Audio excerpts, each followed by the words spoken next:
Hey, what is going on, Wallet Conference? My name is James Kateman, author of the Bold Business Book and presenter for Managing the Minutiae in Business. Now, if you were at that presentation, you know that we essentially ran out of time to cover all the things that we wanted to cover. But rest assured, with the power of technology and the internet, I'm going to give you guys the rest of the tips that we had to hit on. So let's get this going.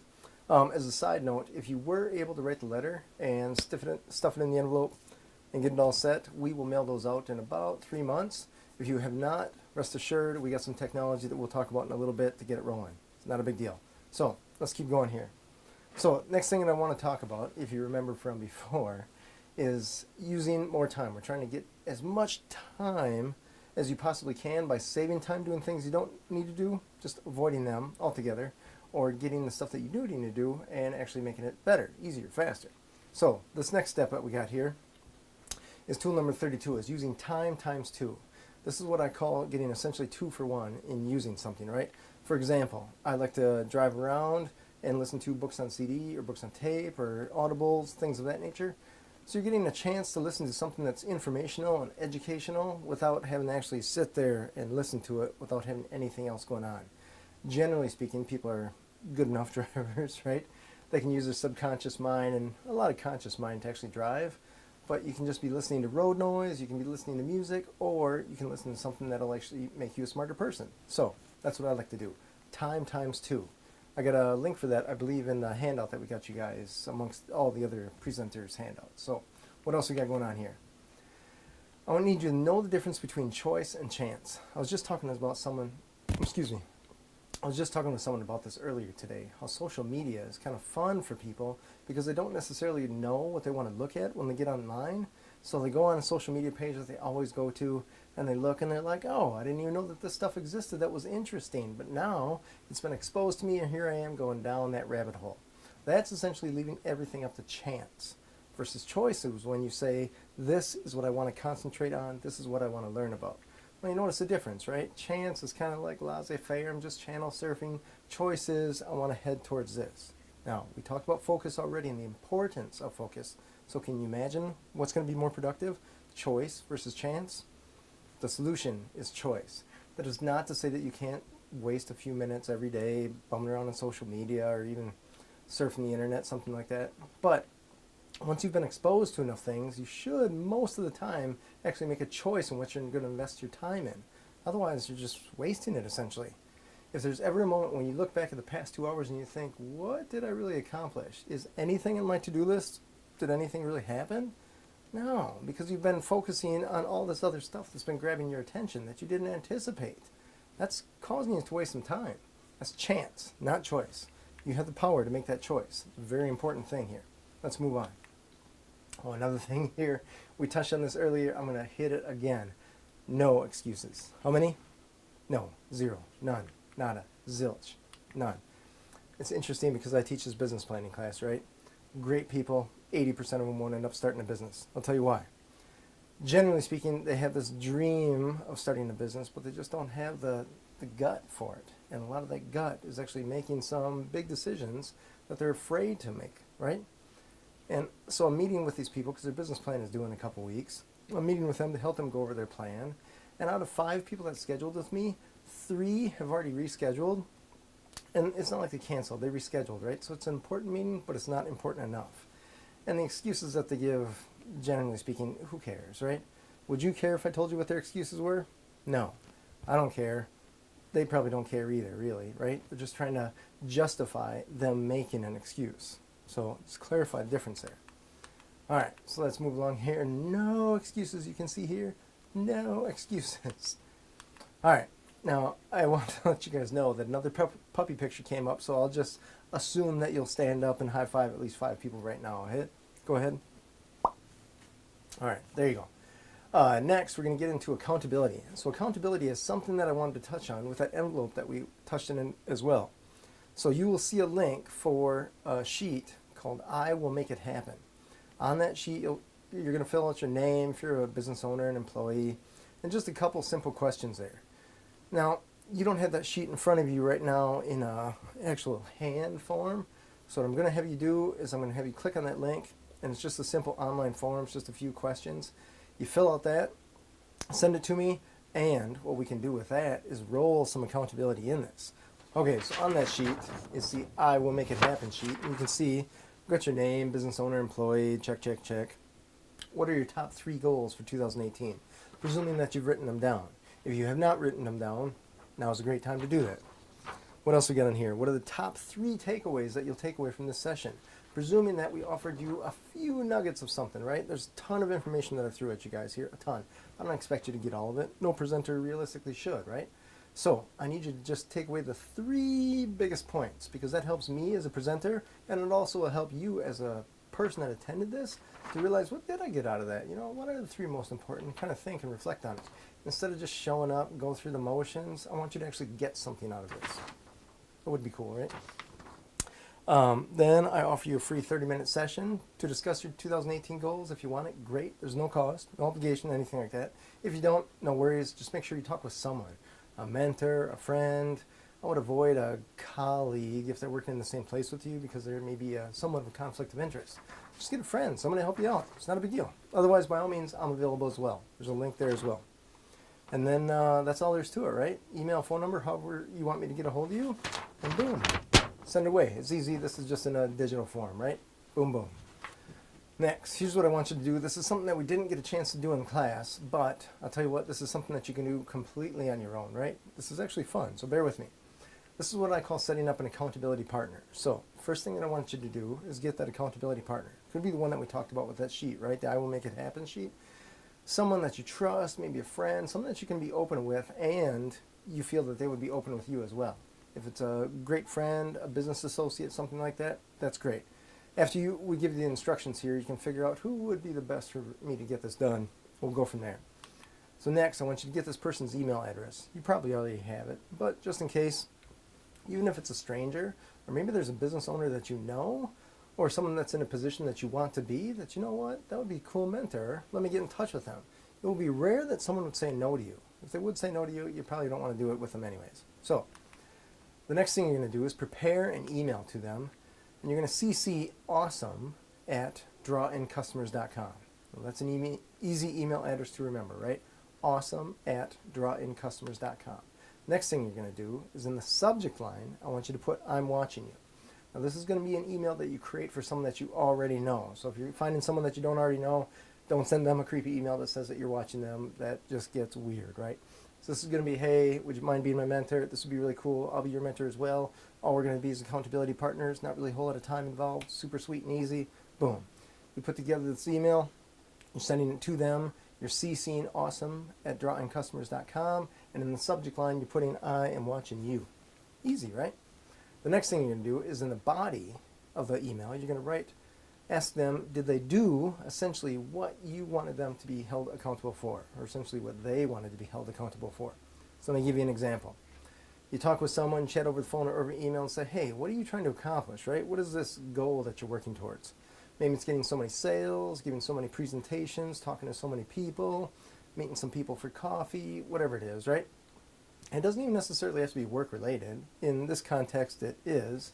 But realistically, if it's a health goal or something of that nature, by all means, fire up the accountability partner. The whole point of the accountability partner is to keep you accountable by you also keeping them accountable. You want to find someone that's going to be your accountability partner that you are not able to say, no, I didn't do my stuff too. Because you don't want to say no to them, right? And chances are, if you're like most people, you've been able to say no to yourself sometimes. And that's not getting you where you want to go. So the accountability partner is going to keep you accountable. And you, therefore, are going to keep them accountable. See the magic here? It's beautiful. And I should put a side caveat here. It doesn't even necessarily have to be one person. What if you had a crew of 3, 4, 5 people? Don't go crazy with 80 or something like that. But you get a few people keeping everybody accountable. It works out very well, especially if you're a business owner. So in the body, you're going to write in there, hey, did you do your stuff? Knowing that they know that you know what their stuff is. And then boom, you're going to send it. That's all there is to it. Hey, did you do your stuff? If it makes sense, you can send this right away, right? You're like, hey, man, I know this lady, Bonnie. She's been working on X, Y, or Z. I'm going to say, hey, Bonnie, did you do your stuff? Whatever. In the subject line, of course, I'm watching you. Who wouldn't answer that? Like, what do you mean you're watching me, right? It's pretty cool. It's fun. And you can keep doing that.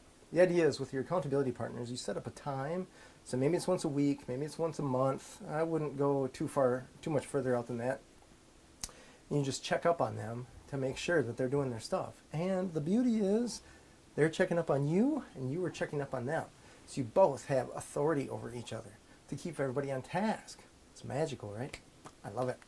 All right, next thing we're going to do, this is the letter that we had, right? It's congratulations, you made it happen letter.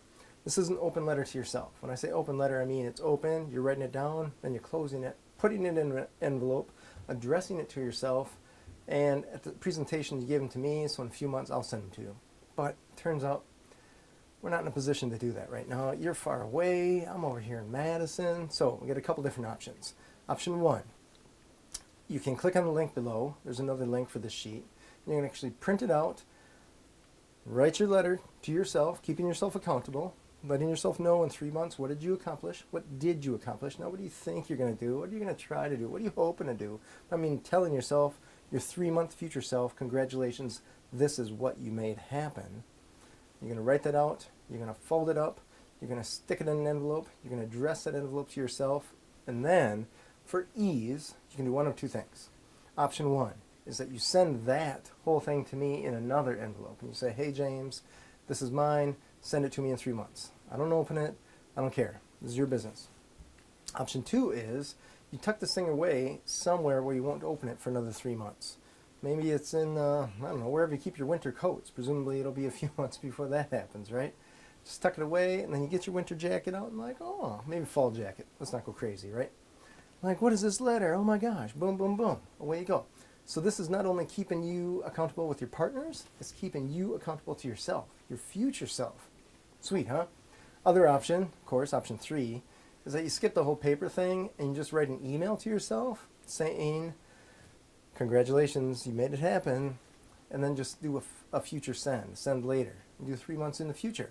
If you want, feel free to copy me, awesome@drawingcustomers.com, and you can help me keep you accountable as well.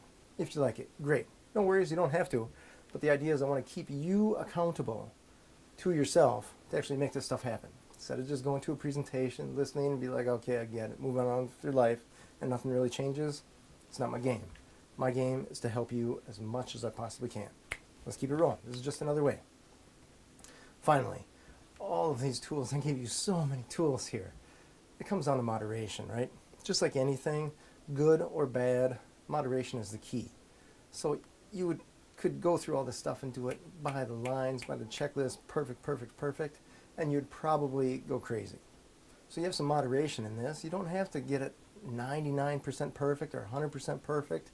Even if you aim for 80%, that'll probably get you about 79% better than where you may have been in the past. It's just incremental improvements. You build upon that and figure out where your ceiling is now, what you think is the best. In a little bit, if you incrementally improve, that's going to be your floor soon. You will keep getting better. And as long as you keep getting better, you will keep getting better. Just do it in moderation, right? So if you're like, you know what, it's been a rough day, I just need to chill out, just watch TV for 20 minutes, when somebody like me would be like, how are you wasting that time? Realistically, if you do that every once in a while, it's recharging your batteries. Everybody's got to do it. Everything in moderation. Now, it all comes down to a system, right? You've got to put a system together. Anybody that's been to a fast food restaurant knows that systems works, right? You got idiots behind the counter right now. I guess they even have software kiosks. You don't even talk to a person. But regardless, they have a system set up in place so that if X, then Y. Put it in place. Somebody orders a cheeseburger, goes back, and the cheeseburger people back there put together the cheeseburger, right? Can you imagine if they didn't have a system? It feels just like, hey, however you want to make a cheeseburger, just go ahead. When somebody orders one, you can say, hey, you can say hi, you can say how you doing, you can say, what do you want? Totally up to you. And if you want 1 patty, 2 patty, 12 patties, totally up to you, man. We don't have systems here. This is all laissez-faire. Can you imagine that? That's out of business city, population them. We don't want that. So the whole point of what we want to do is put a system in place.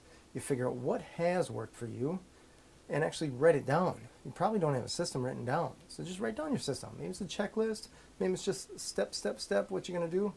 And just figure out, is this my list? And then go through it for a few times a day. And think, okay, how do I need to tweak this? How can I make this better? And then adjust as needed, and then make sure you use it.